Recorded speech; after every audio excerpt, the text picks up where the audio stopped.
I'm Chelsea, I'm Ava. and we are doing our first ever video together. Super excited. This has been a great conversation already, and we haven't really officially started. We just always have amazing conversations. I can introduce myself a little bit. I'm originally from Houston, Texas, currently living in Los Angeles, California. I do YouTube videos. I am a content creator. I do photography and videography, and that is pretty much my life in like two sentences. And I'm Ava. I'm from the Bay Area, and now I live in LA as well. Been working in TV for 10 years, behind the scenes, but now immersed into wellness and fitness. That's how Chelsea and I met. We met at a pretty much a workout. Yeah, a fitness class. In a fitness class that was really fun and like a huge movement, and that really kind of brings us to where we are right now, because when it comes to working out, people want to improve themselves, and we met kind of in that air. And I thought when I met her, I was like, oh my God, she's such great energy. And we found out we're into the same things, and we ended up chatting, and that's before 2020 went down in a big way, and then everything happened. In like a snap of a finger, it's like all of a sudden everything just like flipped upside down. It's crazy, like life, and that seems like such a long time ago. And that was what, maybe like 1 month, maybe, if that. It does. I think at that time, I think Kobe may have just happened, and Yeah. that. Oh my goodness, yeah. Man, this year has been off to such a interesting start, but what's crazy about it is that we're literally living through history right now. Yep. Which is like a crazy thing to even think about, because we go through classes and hear about all of these like different events that has happened over time, and it almost seems distant and detached because it seems like so long ago, and it can never happen to us, and then we're literally living in that moment right now. It is really unreal. But what's really crazy is, even with everything that's going on and like being shocked and everything, I feel like it's kind of, I could kind of see a silver lining, like with the whole Kobe thing that's going on. I mean, I think there was a realization where it's like, oh my gosh, no one, like, I guess you could say like fate or death, it doesn't discriminate. Like, no one's invincible. It kind of gave us that reality, and it kind of like, we kind of got united in a way where we all kind of mourned like the same person, such a great legend together. Of course. And what was interesting about that too, I know Abe and I had this conversation maybe last week, but the fact that Kobe didn't necessarily have a huge impact in my life personally, but I still felt a huge grief that day, which is very interesting because it's like, I didn't follow his basketball career. I didn't read his book. It was just kind of like, I knew who he was and I knew the type of person he was, but something about like him leaving this earth felt wrong. Like it hit me to the core. And it was heavy. Like, Very we heavy. were talking about how we all kind of like mourned it. We felt the energy. I didn't follow him either. I mean, like, I don't even watch basketball. Like, and I know he is a shoe, like, but I felt it. Like, I felt it for weeks. And like, Yeah. I would see something and it would trigger tears. It would trigger emotions. But what's weird is, like, I felt connected to strangers. Like, a bus would pass by and it would say like R.I.P. Kobe, and I felt a feeling, like murals, and it Yeah. made me reflect like about life in general, and like, I need to get shit done. Like, that's what I felt. Yeah, that's so true. And I think so many people were confused, especially because of that same realization, like, oh, like, no, like, not even celebrities, not even people who are making money or successful or writing books or like in the NBA, like, even those people can suddenly leave us.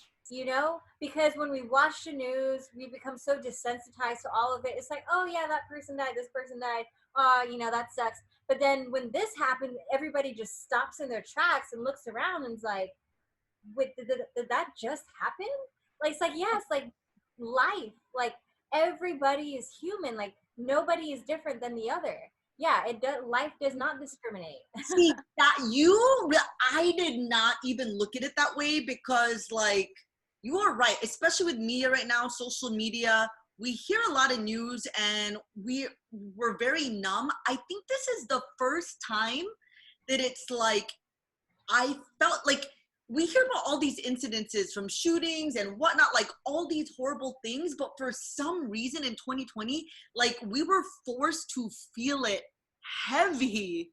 Mhm. And then now even like, you know, how many, like from all these epidemics that we've had before, like there was the H1N1, swine flu, this and that.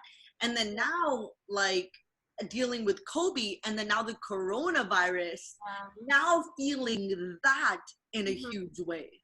Yeah. And what I just thought about too was I was watching The Rock's Instagram live yesterday, and well, actually, it was his IGTV video, and he was talking about how his father just passed away in January, and it was a very sudden death, and he mourned a little bit, but he realized that he didn't really have the freedom to mourn because he just jumped right back into work, and now it's like he literally got put into a place where he had nothing but to mourn, nothing but to deal with the things that he had emotionally inside of him. And everybody is going through that. Like, we can easily have our jobs as a distraction. We can easily have our families, our friends, our social life as a distraction. Even fitness classes, working out is a distraction. It's a way to like numb me from your emotions. And all of those things are stripped away where it's literally just me, myself, and I, and most people, like if they have a families, it's just them and their families, and everybody has to come together. And I can say that I came back to Katy, so I'm in Katy right now, back in Texas, and this is like one of those times where like my siblings don't have school and there's really nowhere to go, so like I think of how we can come together. And generally, like, we are always so busy with school, with work, me being in Cali, but this virus, this pandemic has literally put everybody back in place and like completely opened the eyes of like this whole new world. And like we're seeing things that we've taken for granted in a new light. And like even with my family, like I'm looking at them, I'm like, man, like I am so grateful for like the time that I have with them right now. And especially because like, you know, no one has anywhere to go. We're all like kind of stuck together. And what's even crazier is just like the whole planet is dealing with it, you know. I can't think of a time where it's literally from like North America to China to Africa to Brazil, literally everybody is talking about the same thing at the same time. And like I can't think of a time where the whole world has come together except for this time right now. Yeah, that is so true. Even when it came to Kobe, the whole world felt that, from the Philippines to Hong Kong. The Yeah. world felt that together. And then after that, now the world is feeling this isolation, this shock, this having to adapt all together. And you really brought up a good point when you said like you have to face things, and The Rock finally had to face things. There are like so many people on social media that you know, I follow, and it's crazy because they're now brought to tears, but they were talking about how before this isolation, they like, whether it's a breakup they went through or just, you know, like mourning or reflection, they just went through the paces and like went on with their lives, and not until now they felt. So it's weird. It's like, it's crazy. Like I'm realizing that in a huge back to back to rapid fire domino way, 2020 has been like uniting us and letting us feel together. You know what's so funny? You say 2020, you know, in the beginning of the year, or even like last year, people are like 2020 vision. Like, what? Look, everybody is seeing things so much clearly now, which is crazy, but it's in a way that nobody expected. Yup. Yeah, oh my God. You know, they're thinking 2020 vision. I'm going to go to the gym and blah, blah, blah. But it's crazy. You're right. 2020 vision, but 2020 vision, like Yeah. feel that, like really feel that. And but it's like, I feel like we're all going to come out of here different. And I think we're feeling a whole lot of different feelings. Some people are starting to feel antsy with the isolation, realizing, I remember when people are like, oh, I just want to stay home. Like, I just want a chance to stay home. I'm always go, go, go. Now, when they're given that, now everyone wants to go out. But I Yep. think what's cool, that with some rituals that we just took part in today, like we did a Zoom virtual workout. I like the idea of using this time as incubation, not isolation. I feel like there's a lot of bad connotation with isolation. You think restriction, but think like incubation just sounds like you're feeding yourself, you're developing, like a caterpillar turns into a butterfly, like a chick is in there ready to hatch. I feel like that's what's going, that's what you could make it if you wanted or decided. Yeah, that's so true. But regardless, like either way, everybody is coming out of this different than how they entered it, whether they're better or they're worse. And that's literally your decision. Oh, and whether it, that is so true, and whether it's physical like with the workout or mentally, I think it's your choice whether you want to just trudge through this and Netflix and chill, or if you want to use this as a time to reflect and come out stronger.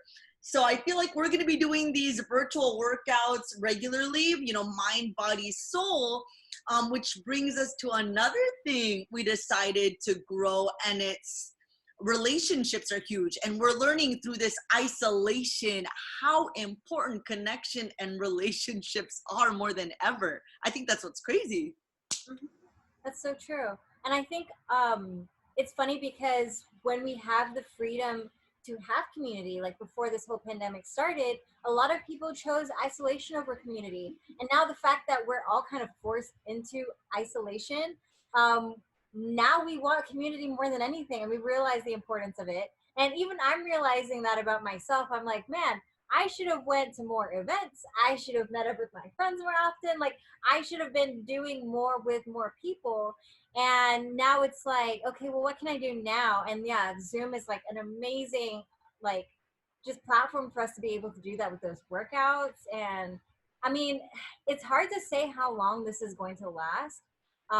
You know, everybody being in quarantine and everything and having to stay home.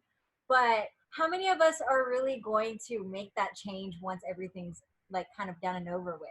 Like, are we really going to start to really build that like personal, like that community with other people? Or are we going to like start and then go back to our same isolation? So I Mhm. think for me personally, like I want to actually implement and grow stronger through this incubation period. Um, and like I said, I think this is kind of like one of those moments that isn't only revealing like ourselves personally, but it's like revealing the true characters of a lot of people around us. There's a lot of awareness going on.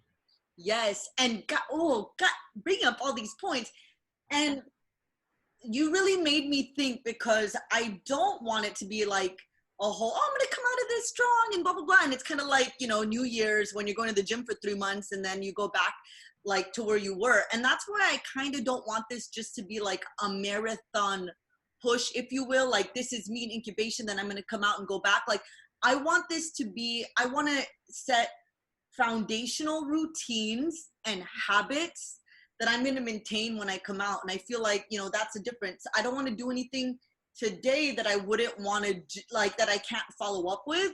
And with that, I've found that creating rituals and habits through this is what's really making me maximize the time, whether it's working out and reading, which we're going to get into. Like, that has kept me, like, I guess, thriving through this situation. Yeah, one thing that I wanted to bring up too was everything that people are learning right now, I actually learned at the end of last year. And which is crazy because it's like it prepared me to be ready for now. Even though it was kind of like a personal battle where I felt like I was in isolation and I felt like I had to face myself. And it's like a whole long story that I can get into. But last year was kind of like that 2020 vision for me where everything just kind of shifted and my perspective changed. And there's something that you mentioned talking about like changing your habits and everything, because if you don't change your habits, like you're just going to go back to like your old self. And there's a quote that I'm thinking about. I'm trying to see. It's like, I forgot who said it, but it's pretty much your I think it's like your actions don't create your future. It's your habits that create your future, because you can choose to do something and then go back to the same thing the next day. So it's like you have to really look at what your habits are. So the end of last year, I came across a book, and I didn't even know, like nobody recommended it. I tend to like to spend time in the bookstore just because I think it's really fun. And I came across this book by Dr. Joe Dispenza called Breaking the Habit of Being Yourself. And I come from a family or with a mindset of like you're kind of born into your personality, or if your parent had a certain personality or brother, and you show similar traits, it's like in the blood. And like if you have a temper problem or if you have like a productivity problem, it's like, oh, it's because you take after, such and such person. So when I saw that book and I started reading it, I realized that I had the opportunity, or I had the control of changing. And so like with the title Breaking the Habit of Being Yourself, like your personality comes from like your personal reality. It's like all of the habits that create you as a character. And you can literally learn how to shift those into things that serve you. And when I realized that I wasn't just stuck, like shackled to what everybody said that I was or what I was born into, and I realized that I had control over changing myself and my future, like everything changed. So I feel like if I weren't to have come across that book at the end of last year, I probably would have been stuck in all of my bad habits and not having any kind of mindset of like self-transformation or growth. I would just be like stuck in my old ways, probably getting depressed, probably getting like cabin fever, like all these negative things like I probably would have been struggling with right now. But I'm using these opportunities to look at myself, self-reflect again, and understand now that I have control of like making things better. And I think honestly, a lot of people have the mindset of, oh, that's just the way I am. But a lot of people need to understand that no, like you are in control of your own life.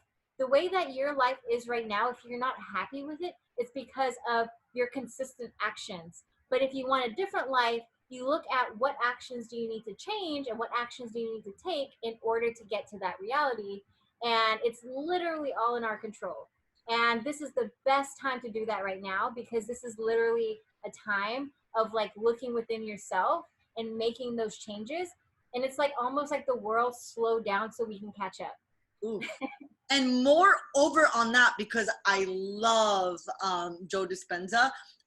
Another thing that just to add to that, another thing that he says is, what you focus on is your reality. And a lot of people, like as we say, 2020 vision, a lot of people, you ask them, so what is your vision on this world? Like, what do you want to do?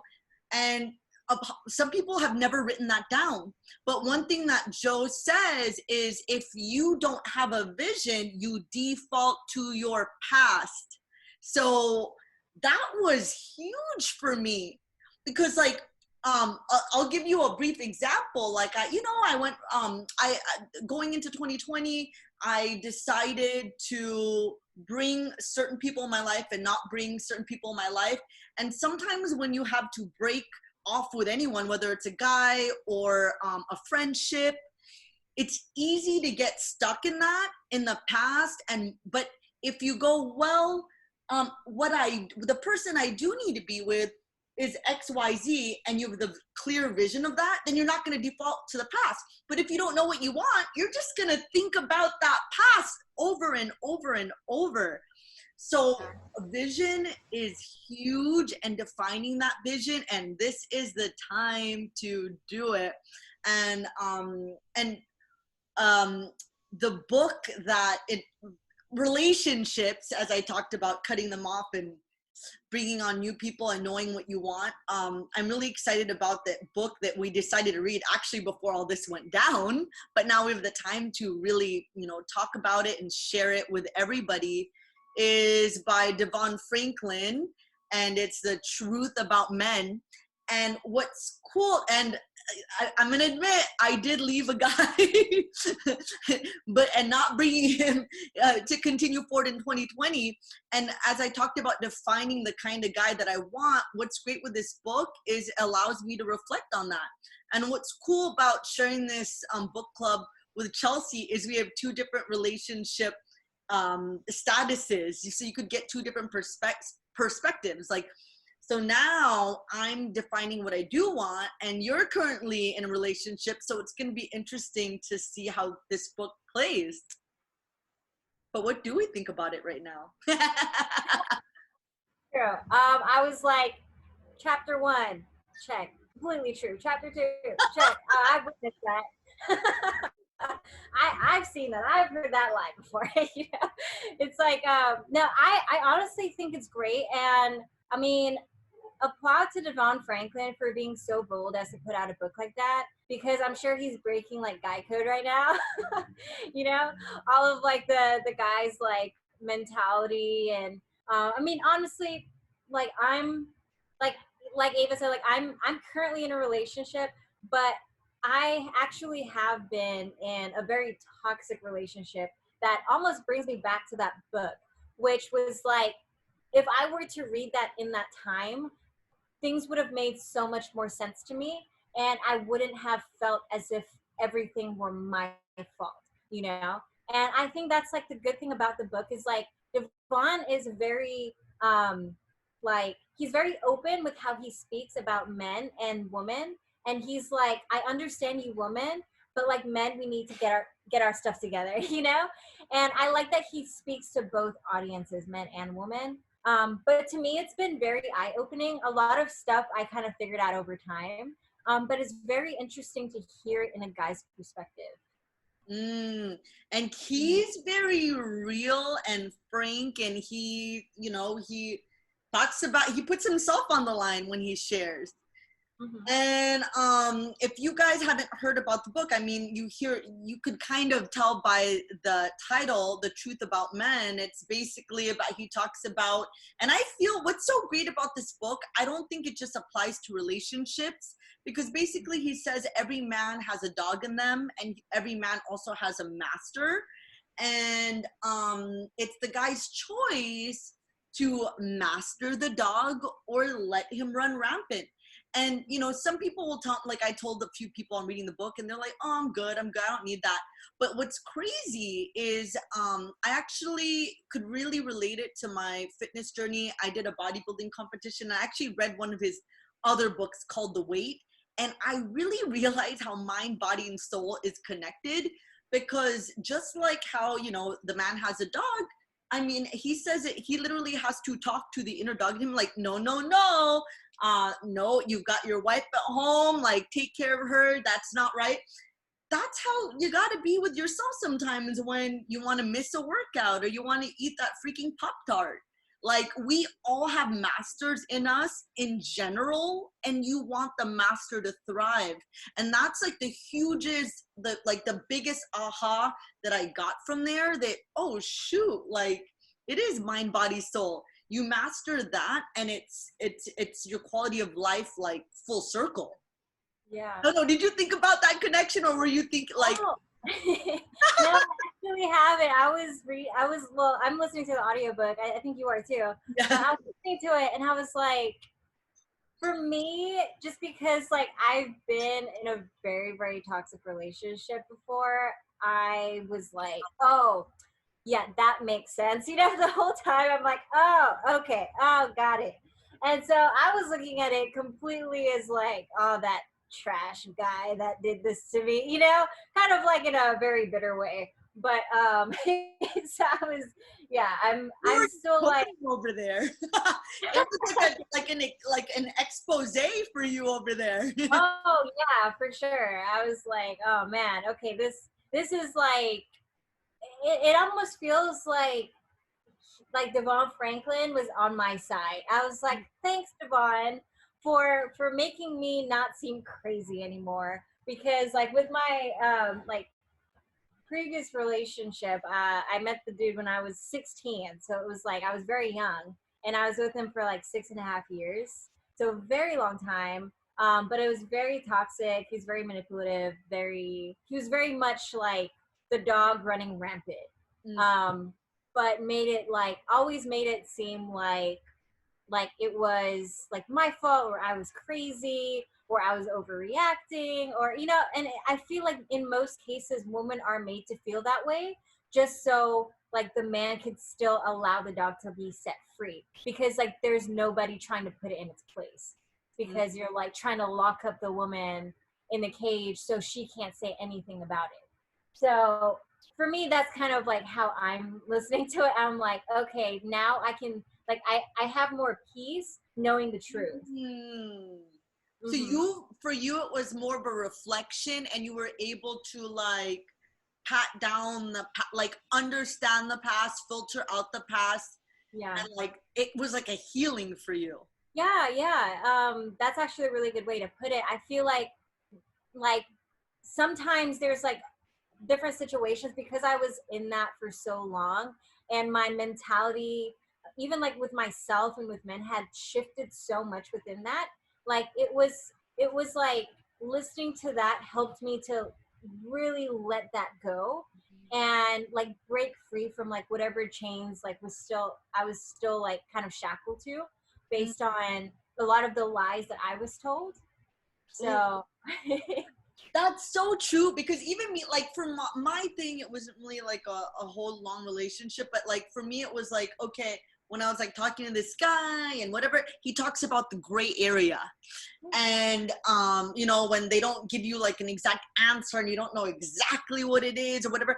And then like, and I like, so if you cut it off, may have cut it off, you wonder like, shoot, like, man, maybe I should have like just gave it time or whatever. And he said, and so I kind of had a closure because he said, no, you do not want to be in the gray area. And if he doesn't know, like, you don't want to be there, like, uh, just move on forward. And like, now I could do that with even more clarity because sometimes you tend to go like, oh man, like, go back and forth. And like, maybe I should have let it marinate. But he says, like, if he knew, and he knows exactly what he's doing when you're in the gray area. So it's like, okay, like now let me focus on things that like matter. Now. Let me go find a master now, So, no, it's so cool to hear, like literally we had like two different, same book, same information and like two different like filtrations, two that's so different true. lenses.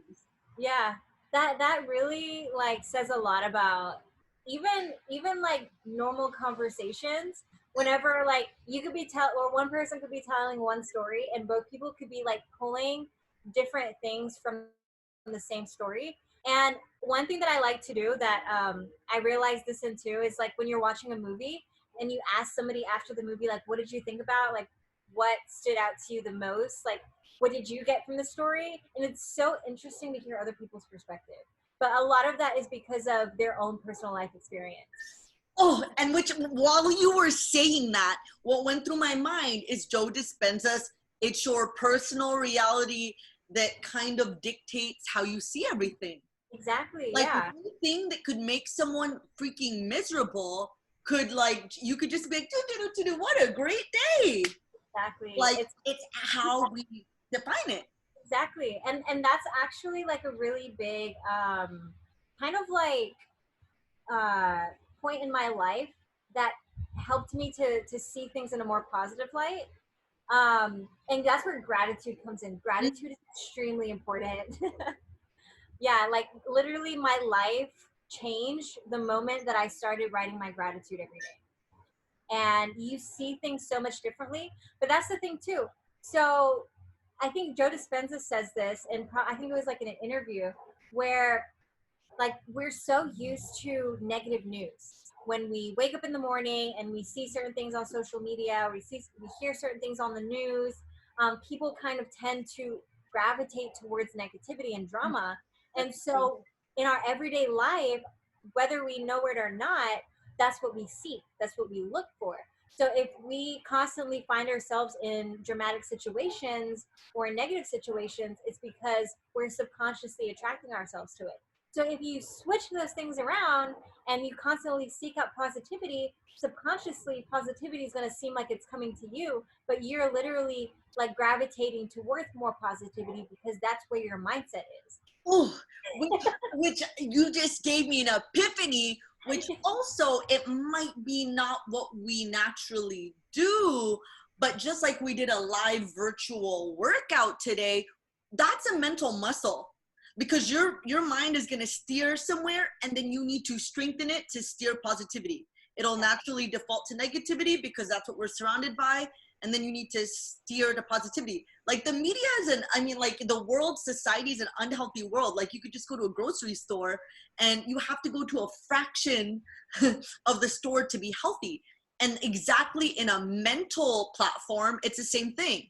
It's like a negative world, and you need to toughen up to have that healthy, positive mentality. And I feel like that brings us why we're even doing this vlog right now. We're going through tough times. It's really easy to let the situation bring you down. But I feel like what we're doing right now, talking to each other via Zoom, is helping that mental muscle of positivity. Just like we have to go to a gym to build our muscles, that's how you have to do with positivity and mindset.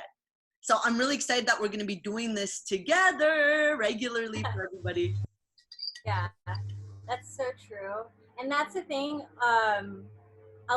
Like how a lot of people probably know this quote, like, there's no growth in comfort, or you can't, like, growth is outside of your comfort zone. And I think in a way that's almost like biologically true, because when we think about, like, I'm sure like the primal times, like the only times we'd probably be running or lifting or things like that is like either when you're running from a tiger, or like running from some sort of like something trying to attack you, or like when you're fasting, like it's because maybe like there's a famine and it's hard to find food. And it's like a lot of these things that we do for health and to get better is extremely uncomfortable, and sometimes our body even fights it. And I think so this is actually very interesting to me. But whenever I started working harder, which is so funny, I literally felt like my body was fighting me, like, because I was under so much pressure that I wasn't used to, and my mind was willing, but literally my body was weak. Like I literally got so fatigued. I felt really tired, but it was because I was using so much mental energy and things were very uncomfortable that I felt like I was literally forcing myself to like push through everything, until finally like my body's like, oh, okay, I get it, this is like a normal thing now. But it's like people don't understand, it's not even like, sometimes your mind has to take the lead. You can't allow your emotions to lead you. You can't allow your like physical capabilities to lead you. Like if I think a lot of that is like just where your mindset is. Your mind has to be strong enough and your body will follow, because ultimately there's something that I started saying. It was actually after I started listening to a lot of Joe Dispenza. Was like, I'm not he says something, he's like, I'm I'm not a consciousness having. He said, do you know what I'm talking about? He's like, I'm not a human having a conscious experience.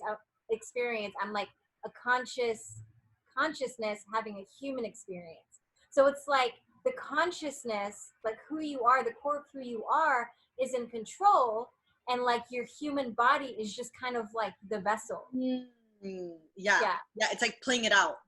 Exactly. So it's like not allowing not allowing like your physical uh how do I say it's I've never actually like said it out loud. I've kind of just like thought about it. But it's like the moment that I started thinking about this more, I started growing a lot more too. Just realizing that even when I'm tired, or even when like emotionally, like I want to be upset or I want to be down, like I can literally like be the master. It's kind of going back to that, being the master, because the dog doesn't have to be like lust, or it doesn't have to be greed or anything like that. The dog can actually be like emotions, like your emotions, like allowing you to like make bad decisions because it's like taking over. But a lot of the times, like emotional responses are always like wrong. You know, it's never really like logical. It never really makes sense. It's just kind of like impulsive. But when you learn how to control that and to actually think logically and to make the right decision, it's almost like training a muscle too. You literally have to step in front of that and actually be the bigger person, and not allow what comes naturally to allow things to play out in a way that probably doesn't benefit you in the future. Oof. God, and it's so crazy because this reflection is like really helping me. Like when it comes to the mindset gym and what helps us like control the dog, what's crazy is like through this, I've also been able to reflect like, okay, you want to wake up earlier. Have triggers, which I realize that triggers are like machines at the gym. Like if you want to use that metaphor, like now when I want to wake up, I make sure I do triggered things. I cover my bed and then I put makeup right away, because if you put makeup right away, you're not going to go back to bed. No one wants to go back to bed after they look all cute, because putting up makeup means it's showtime. Then I start my coffee, then I smell the coffee. Then when I take my coffee, blah, blah, blah, I'm sipping it. Then I put my, I have a diffuser and that goes on, and it has a specific scent called Escape. Whenever that's on, I put the music and I start my workout for the day. And it's that series of events, and it tells me, wake up, wake up. And those different things push that action. It's almost like when you think of a dog, and that's so crazy how like, I don't even, like you're making me connect the dots. When you train a dog and you're giving it treats or a whistle, or you're guiding it to do things, just like you train a dog, I'm training myself by pulling myself towards a certain action. And I'm realizing that's the same thing to go to bed, because I like a big thing is through this, I want to be able to still stay awake at 3:30, which was a little harder. I've been waking up at 4:30, 5:30, and I want to still wake up at 3:30 because for some weird reason in isolation, it's hard to sleep early. So now I'm doing the same training events, training myself, like mastering my inner dog. When it's time to sleep, I take my magnesium liquid. Then after that, I go to take an Epsom bath, and then after that, then I do brush my teeth. A series of events to the point of even I have a neck warmer that I heat up. I put that on my neck, and that triggers me to go to bed, and I just get comfortable. Oh, and then I have my beauty spray like sleeping thing I put on my pillow. Then I sleep. But that's literally when you dangle a treat to a dog to make it behave the way you want. When you train a dog to roll over, a lot of people literally gesture the dog so it doesn't know what rollover means, but you make it do the motions, right, by rolling. And that's what I was doing to myself. And not until you said that, I'm like, oh my God. And it's so crazy how I relate all this to the freaking what people think is just a rinky-dink relationship book, right? Yeah. It's like, it's really yourself. Mm-hmm. Yeah, that's so true. Yeah, because like the Joe Dispenza book and that book have so much in common, but in different lights, like in different like forms of like communication. Almost, it's like the same message, but like different stories. Yeah, like a different angle. Like yeah, a different angle. And it's probably like because there's only certain people that would pick up a Joe Dispenza book, and then there's a different type of people that would pick up the Devon Franklin book, but they're both learning the same type of message. So true. It's like you have different audiences, but we want to give them the same message. So let's give them like what they want to eat. Yeah. But oh God, like this has been so good.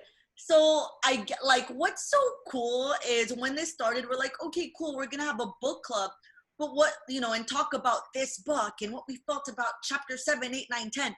But what's so crazy is what I'm finding is that like with everything going on, yes, it feels like as we move forward with this, the focal point is going to be like the book, but how it relates to growth, what's going on in the world. It's really much more than a book. It's kind of the lens of just building ourselves and thriving through all of this. And like, you know, we were just talking about our message and what we want to do with our vlogs. Like, would you say it's doing the same thing like for you through this whole experience? Yeah, I think honestly, the past week or two, I think 2 weeks, I've been trying to adjust. And I think just the past couple days, I figured it out. And it's true. Like when you say it's harder to sleep during isolation, I've been having the same problem. Like I've been going to bed at like 1, 2 a.m. and I'm like, why can I not sleep? I have to force myself to go to sleep. And I'm generally somebody that likes to wake up early too. I wake up usually at like 4 a.m. when I'm like back in California. And I would just get up, I would go to Starbucks, I would write out my goals for the day, write out my plan, go to the gym, you know, a whole routine. But like now that's like, you know, not the case. This whole past 2 weeks, I've been trying to figure it out. And it's tough because mentally, when you have that routine and some of those things that, like, for example, like the things that would wake me up would be like literally just rolling out of bed, throwing on some clothes, and leaving out the house. Like that was me. But the fact that I can't do that, it's like now it's even more of a struggle to try to get out of bed because like my routine isn't there anymore. You know? So Like, I just like God, all these epiphanies. No, you just made me realize, because the makeup is what, because I was like you, I went to the gym and that was getting up. But what I've had to do is have my simulate, I had to find my way to simulate my rituals in my apartment. So now I can't go to the gym. So putting on my makeup is like compartmentalizing into going, like leaving and getting up. So I feel like the reason why our sleep was weird is it was all a blur. It wasn't like I'm home from work, okay, I'm tired, I'm gonna go cook dinner now, and now I'm sleepy. I had to create my environment and compartmentalize my apartment to be separate experiences to go through that mental motion and trigger my mind. Since before the trigger was I'm tired from work, I'm gonna go make dinner, now it's time for bed. That coming home from outside and coming in was disrupted. So now I had to create that through my personal rituals. So compartmentalizing, I already knew was huge, but now you like, it's like you defined it in 4K, how important it was for like how it really affects us mentally, which you made me realize how those rituals and going outside really affects us mentally. It's not just like what everyone's thinking, well, you're inside. Like those little degrees of things that we do impact us in a big way. It's not just the fact I'm outside and there's light and there's people. No, it's like rituals. It's like every little thing impacts us internally in a way we didn't even really realize. Our internal rhythms and hormones probably, you know? oh yeah, for sure. Yeah, I can say that too. Like I definitely felt very off like once things were disrupted. And I think we think of it as like more of like a kind of more surface level, like, oh, now I can't go to the gym, oh, now I can't do this. But it's like literally on a more chemical level, like our bodies are experiencing it. And that makes so much sense to why it's so much harder to sleep at night. Like the whole compartmentalizing thing that I cannot say, like that is like a solution that I haven't even thought about. I might have said something that made sense towards that, but I didn't really think of that. So now I'm gonna like try to think of like, okay, what can I do now to kind of like still make it see, like put everything separately, you know? So like, you know, I have some sort of new routine that my body can understand of like, okay, this is towards the end of the day. Oh, she's showering now. Oh, she had her dinner. Oh, now she's reading. Like, okay, that must mean it's time to go to sleep. So I need to figure that out. Oh my God, Chelsea, it's so crazy because now we're verbalizing it. I literally changed up my entire apartment to be like an Ava world, if you will. And I have an office area, I have a gym area where when I go in the gym, I don't leave because that's how people get distracted. Like when I walk in, I bring my water bottle, everything, and like I treat it like a gym. I cannot leave. I cannot get distracted. Like you step in and you come prepared. Then I have an art table where I literally do all my design and stuff. And this is my little vlog couch. I just defined it today. This is where I do vlogs in the corner. And like, and I do not go to my room until it's time to sleep. There's no working in the room. If it's 11 to 5, I'm working at my desk, which is the office. And Yeah. when I'm in my room, I go there when I sleep. And that is huge, because when those are all blurred, it could get really confusing chemically, which Yeah. it's great that you define it that way. It's not like, oh, because when I see, like, your body decides things by action, like that. I feel like like you consciously don't realize. Yeah, yeah, of course. Yeah, Whoa, it's it's so much freaking more look complex at. than that. Yeah. That's so funny. Like we're learning, we're teaching, like our like main idea was to teach people and like discuss things, but we're learning more than anything. And that's kind of something that I wasn't really expecting, but there's a lot of aha moments going on right now. Life hacking, like I feel like we're literally life hacking, and it's cool to bring people along this journey. And what's awesome, because I know we're gonna post this everywhere, like my goal is, while people are listening, like if you had aha moments, or if you're filtering what we're filtering different, like we want to learn from you guys. So definitely give us feedback. We want to be doing that. We're going to be meeting, like talk about rituals. We're going to be meeting on a weekly basis via Zoom and connecting with each other, and I guess learning about each other. We thought we're just going to be sharing about the book, but it's looking like sharing about the book, hacking our lives and our mindsets and mind, body, soul, and really connecting with everyone in the same time, and growing together. So Yeah. if you guys have feedback, let us know. This is an us thing.